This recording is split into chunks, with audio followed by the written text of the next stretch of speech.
emergency text went out 3 minutes after we received the first call. We've had this emergency system, which includes text messages. If that seems not to be the fastest way to get word out, or there are problems with it, we have a backup for email. We also have a loudspeaker backup on buildings throughout the campus through which I can speak to students in this kind of situation. In this case, the text message worked, so we stayed with the text message, and we alerted people to avoid Gould Hall, seek immediate shelter in place. As far as we can tell, the entire campus responded. Let me say that the OU Police Department, Chief Woolen is here with me, Lisa Teal, our emergency coordinator. The University Police responded immediately, right away. We had a tremendous response from the Norman Police Department as well. And members of our joint SWAT team of the OU Police and the Norman Police responded on location. They have trained together, worked together, and they are ready for immediate response. Emergency medical personnel came to the scene very, very quickly.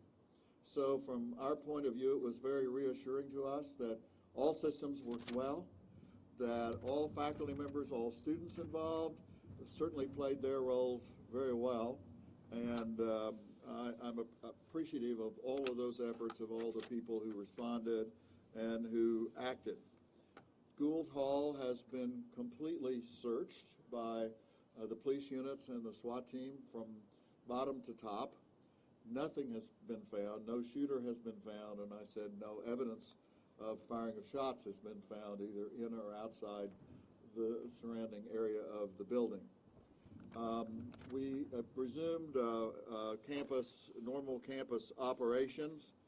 Classes have been resumed all over the campus. That second emergency message to resume all activities, normal activities, went out at noon. I was down on the location at that time, and we felt it safe for normal campus operations to resume, except in Gould Hall. It has remained cordoned off. It is still cordoned off at this moment, just out of an abundance of caution. As I say, we have found nothing. We have not only searched the building very, very thoroughly, we are going through and having another search of the building conducted just in case. Nothing has been found. They've been working their way from the bottom to the top. They are now in the process of finally searching and looking completely through the top floor.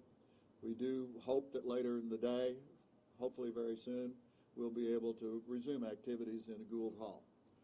Classes are not canceled. Classes are going on as normal.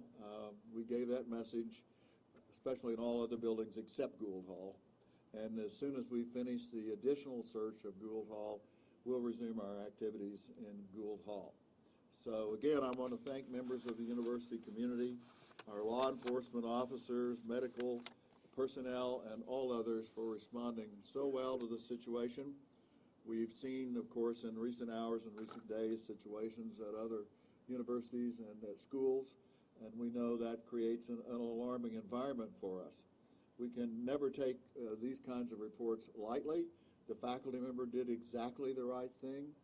The person thought that they heard shots fired. They did the right thing. They informed the police immediately. That's exactly what should be done. The police informed me immediately, and I was able to order the text message alert. So as I say, about a 3-minute gap from the very first report to the text message. Everyone responded. The building was very quickly evacuated, and the whole rest of the campus sheltered in place until we could determine that there was no danger to the university community. So at this point, I have to say that, at this point, unless we are still searching again the building, it appears to have been a false alarm, but all the right things were done, and all the people that were involved in them did the right thing. So again, kudos to everyone who was involved. Our system worked. We are just thankful that no one was injured at all, and that we have not been able to in any way confirm that there were ever any shots fired, but there were no results that were deleterious to the university community. Yes. Well, I can't really, because the person heard it, And I'm told that one or two other students thought they heard something like that. They thought they might have been shots. Now, we do know there's a lot of construction work going on around the building, and there could have been a backfire. There could have been other things, noise from some of that equipment that might have been the noises heard. That's just speculation. But the person was very sincere in feeling that they heard shots, 3 shots, and there were 3 noises that could have been thought were shots. The person did exactly the right thing in calling the police right away and putting in place the system and the response. No person was taken into custody. There's been no one found that is thought to be or suspected to be a person who fired 3 shots. We don't even know if such a person exists. It could have been a piece of equipment. Well, I don't know how it could have been any better, and fortunately I was here. Ironically, I was in a meeting with the Dean of Architecture in whose building this occurred, so I was able to confirm it with the Chief of Police who's here, and to direct that we put out the text message right away. It was out in 3 minutes. We went immediately to the scene and talked with law enforcement there, and Lisa Teal is behind me, was hired several months ago, is that correct, as our emergency coordinator. And just a couple of weeks ago, we also had some additional training for those in the administration, the police department, all of those that have roles to play in this kind of situation. We had additional training to make sure we were updated. We also had earlier in the school year, we had use of the emergency system to make sure the text would work, to make sure that the loudspeakers, I actually used the loudspeaker system as a backup as well. The system was working, and we continued to try to test it from time to time. So from my point of view, the system worked. It worked very quickly. All the personnel involved acted in a very professional way, and they operated with great speed in getting on location and making sure that if we had had a person and we had had a shooter, there would have been an amazingly fast response. Well, I think everyone in the country virtually is sort of on alert, if you want to say, that are in schools and colleges and universities because of these incidents across the country that continued. And to me, the greatest protection that we can have is, one, a quick alert so that everyone knows what area to avoid. That's what we had here in this case. The second thing we must have are highly trained professionals who respond very, very quickly.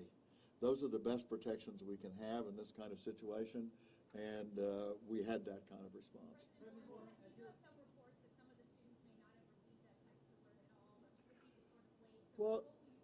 Well, sometimes that happens, and we don't know of any technological system that is out there that uses cell phones or computers or email, that because you're sending out thousands of these messages all at once. So we actually sent the text message twice because we know that there are always a few people that don't receive it. The other thing is, as much as we say to students, please update your information. If you change your cell phone, tell us. If you change your email, tell us. There are always some people who do not keep us with up-to-date material. So if we're sending out a message to an old cell phone or an old number or email address, obviously you're not going to get it. But even if we have the current data, because of so many cell messages going out at once, sometimes there'll always be a few people. That's the reason we send a backup message to make sure. Yeah. Well, I think what happened today shows that I think the most unwise thing in the world we could do is put guns in the hands of all people on campus. First of all, when the SWAT team comes to a building and they're trying to protect our students, how do they know whether it's a good person or a bad person and what their intentions are? If that person's waving a gun and starting to shoot, how did the police have a way of identifying who's trying to be a vigilante or not? So I think the most dangerous thing is some of those people might be waving weapons and get shot because you don't know who they are. They're not trained in a professional way unless you want to add a lot of additional required training. and photo IDs and other things of people who want to sort of, if you want to call, say, join the police force in an adjunct way, a lot more training is required. So I think having amateurs who are unidentified to the SWAT team out running around with guns is absolutely a worst thing that can be done.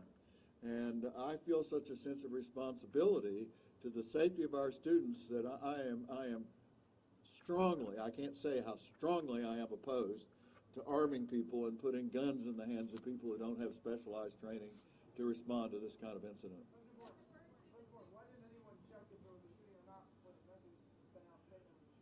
Well, I think when you get a message that there's shots fired, and it comes from a credible person, and that person truly believes it, the worst thing to do is sit around here for 2 or 3 hours and decide if it is really. I think the first thing you want to do is you want to get the message out quickly, and you want to respond quickly. We live in a time in which we simply cannot think that everything's a false alarm. That would be not the right thing. We have to always assume that we need to track down the facts. We need to respond. We need to protect our students, our faculty, and our staff, our community.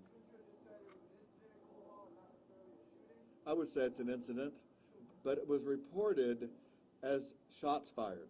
So I think that we have to, until we know to the contrary, we have to assume that it could have been shots fired. And therefore, we have to take that kind of report extremely, extremely seriously, and we always will.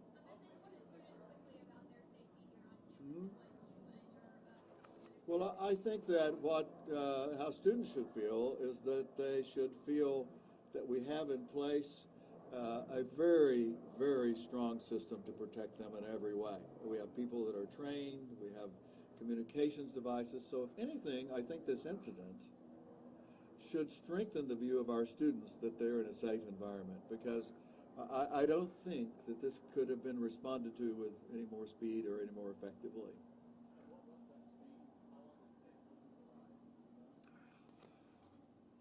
Two or 3 minutes. It was instant, because the police started sending police to the building even as they were calling me on the phone to tell me, and as we were within 3 minutes putting out the messages. So it was instant.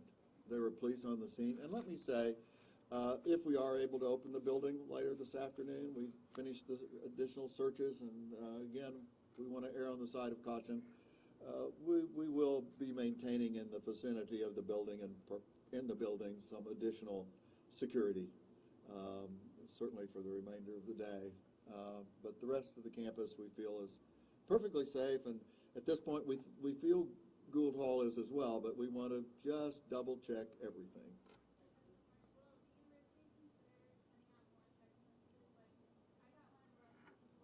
Yeah. Well, what was the next one? Was that we're going to resume? Yeah, that was a different message.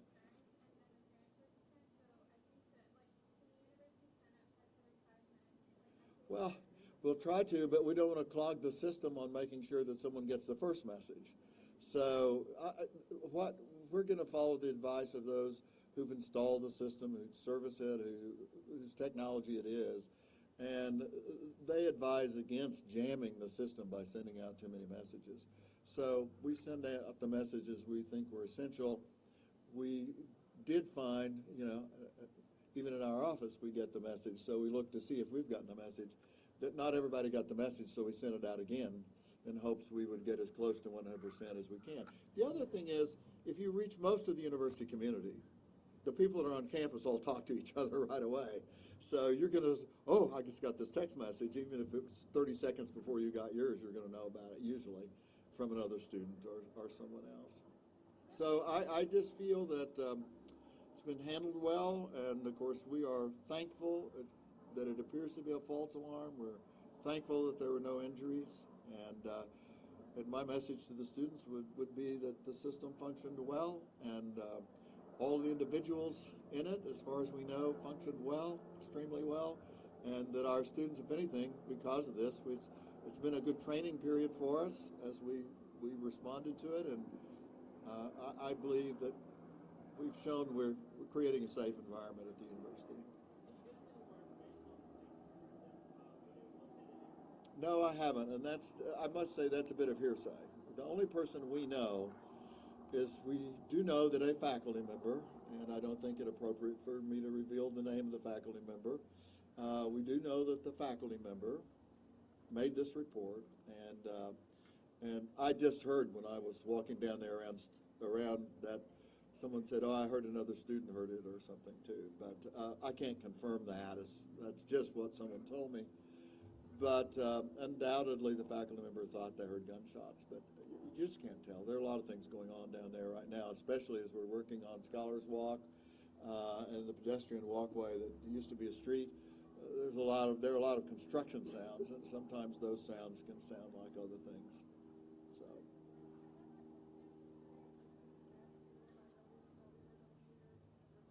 yes.